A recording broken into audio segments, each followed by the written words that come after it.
Dapat nagawa ko na itong Graham Ball bago ko pumasok sa school.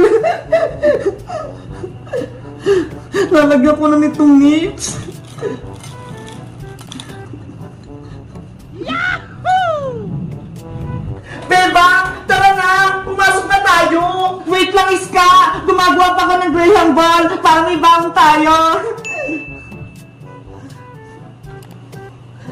Ay! Graham Ball! Masarap ka na! Favorite ko! Iska! Tulungan mo ako magawa ng Graham Ball para may merienda tayo mamaya kapag recess! Sige! Ay, ta! Magbilog-bilog ka ng Iska! Paano ba ito gawin? Hindi ko alam eh! Maglagay ka lang ng marshmallow sa loob ng Graham, tapos bilogin mo, parang ganito ho! Wow! Kapag nabilog mo na, pwede mo na siya lagyan ng sprinkles! Diba? Ang dali lang! Sige, susubukan ko!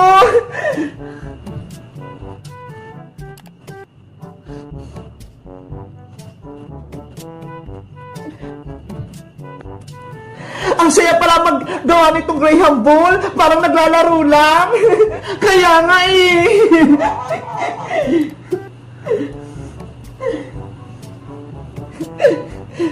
Eto Bebang, okay na ba?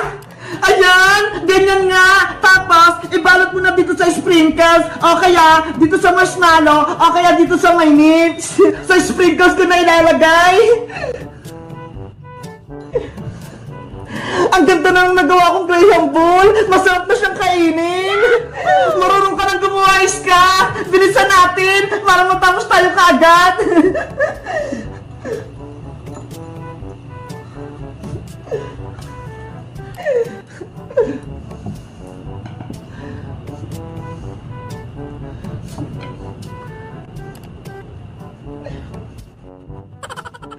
Gagawa naman ako ng Graham Balls, yung grapes yung nasa loob.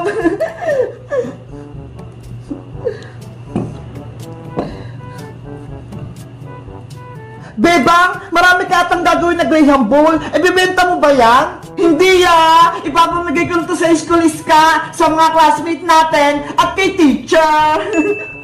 Pati ba si Princess? Bibigyan mo, Bebang? Oh, Iska, bibigyan ko rin si Princess, kaso may special na flavor ako sa kanya. Yung Graham Ball niya, lalagyan ko ng kalamansi, hindi marshmallow. Bakit may kalamansi yan, Bebang? Maasim yan ah. Magiganti ako kay Princess dahil pinayak niya ako kahapon. Nagsumbong siya kay Aling Tere, tapos tinapon niya pa yung paninda kong itlog-itlog, kaya galit na galit ako sa kanya. Yari, mag-away na talaga si Princess pati si Bebang. Dapat, matikman ni Princess tong Graham Ball na may kalamansi. Kapag tinikman niya to, makakasim siya, tapos iiyak siya. Bebang, gagawin mo talaga yan kay Princess? Oh, Iska, panahon na para maghiganti ako kay Princess para maramdaman niya na hindi ko na siya kaibigan. Ano ba yan?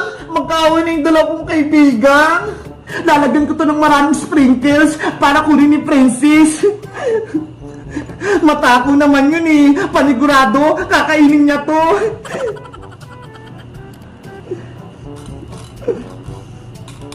Bebang, tapos na akong gumawa. Puno na yung nalagayan ko. Wait lang, Iska. Gagawa pa ako ng maraming Graham Ball na kalamansi para maraming makain si Princess.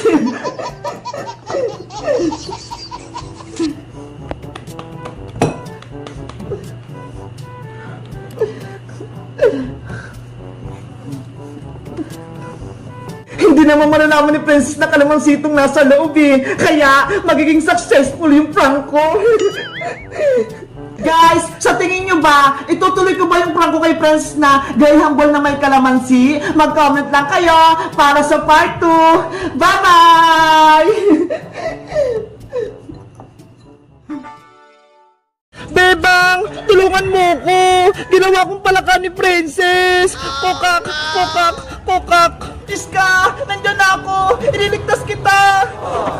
Ops! Huwag kang lalapit dito, Bebang! Pero princess, kukunin ko si Iska. Akin lang si Palakang Iska. Hindi mo siya pwedeng kunin.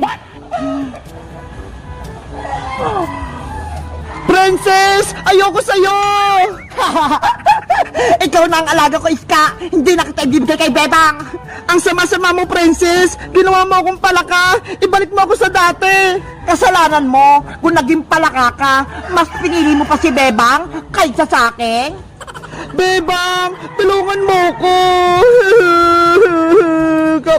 Kokak. Kawawa naman si Iska. Rafaela, anong gagawin natin para bumalik si Iska sa pagiging tao?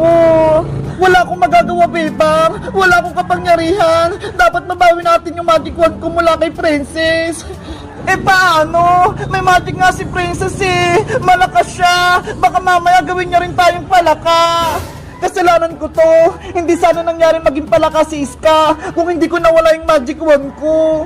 Huwag mo nang sisihin yung sarili mo, Rafaela. Magtulungan na lang tayo para may balik sa yung magic wand mo. Sige, lituhin natin si Princess Bebang. Agawin natin sa kanyang magic wand ko. Tama, kaya natin si Princess. Mukhang may pinaplano ang Diwata tsaka si Bebang. Pwes, hindi sila magtatagumpay. Princess, patakasin mo na ako. Ibalik mo na ako sa dati. Ayoko na maging palaka. Kokak. Tumahimik ka, Palakang Iska. Gusto mo? Itapong kita sa sapa. Ayoko. Hindi ako marunong lumangoy. May naisip ako. Iuhulog kita sa tubig. Palakang pangit. Princess, wag! Princess, bitawan mo si Iska. Agawin ang magic wand. Sige, lumapit lang kayo. Sugad! Abra! Kadabra! Nasaan na si Princess? Nawala siya. Ano, Bebang? Akala nyo, mahuli nyo ako ng basta-basta? Hindi na. Nandun siya sa likod. Paano nangyari yun? Yari, marunong na rin siya mag-teleport. Hawak ko ang magic wand. Kaya kong gawin lahat. So, Bambini, Balanini! Bebang, ilag! Kawawang Bebang, hindi na siya makakalaban sa akin. Ang sama-sama mo, Princess. May magic ka lang. Pinahirapan mo kami. Ngayon, matitikma mo yung paghiganti ko sa'yo. Tralalayo! Gagamit na naman siya ng powers. Bebang, tumakbo ka na! Tralala! Aray ko! Kawawa naman si Bebang. Natamaan siya. Sumuko ka na, Bebang, para hindi ka na masaktan. Lumuhod ka at magbakaawa ka rito sa harap ko. Malay mo, maging kakampa kita at gawin pa kitang alalay. Hindi ako kakampi sa'yo, Princess. Ayoko maging masama katulad mo. Pwes, tikman mo pa itong powers ko. Tung-tung-tung! Sahur! Tama na, Princess! Ah! Rafaela! Ganyan ka ba talaga, Princess, sa mga kaibigan mo? Pinahihirapan mo sila. Wala kang puso. May puso ako, pero kasing tigas na ng bato, hindi na ako naawa sa kanila. Kailangan kong mabawi yung magic wand ko para hindi na maging masama si Princess.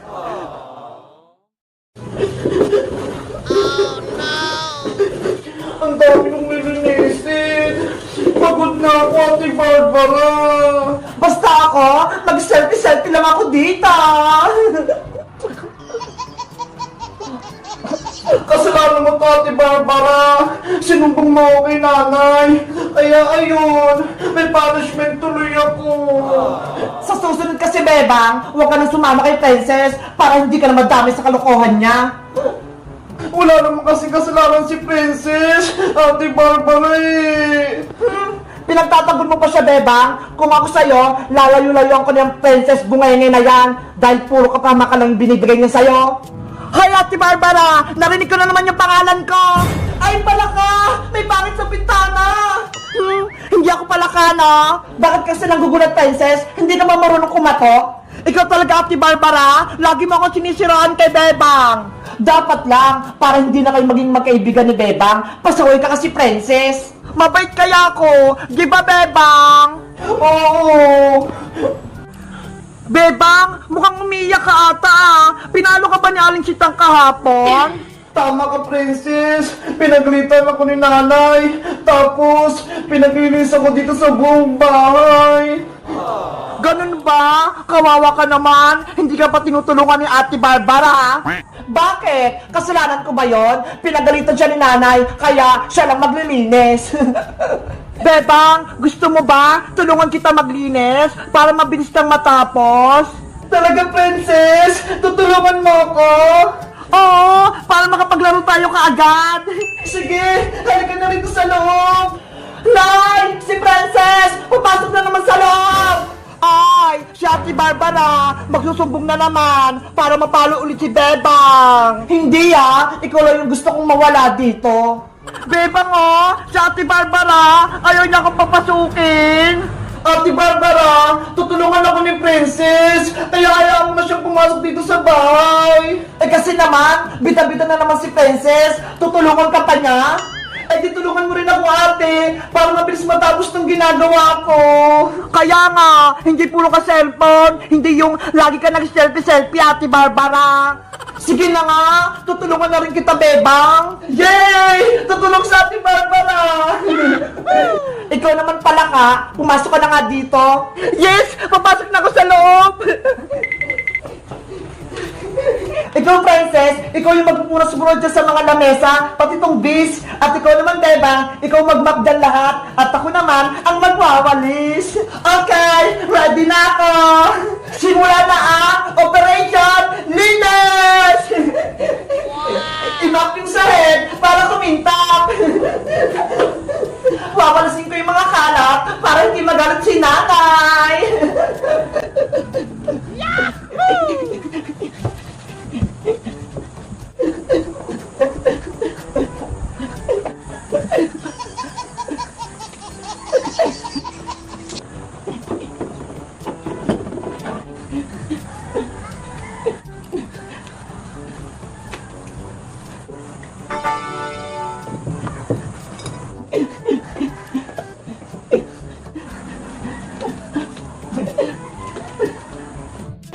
Hours later. Ayan! Tapos na ako magpunat-punat! Ako din! Tapos na ako magwalis! Sa wakas! Tapos na itong gawain natin!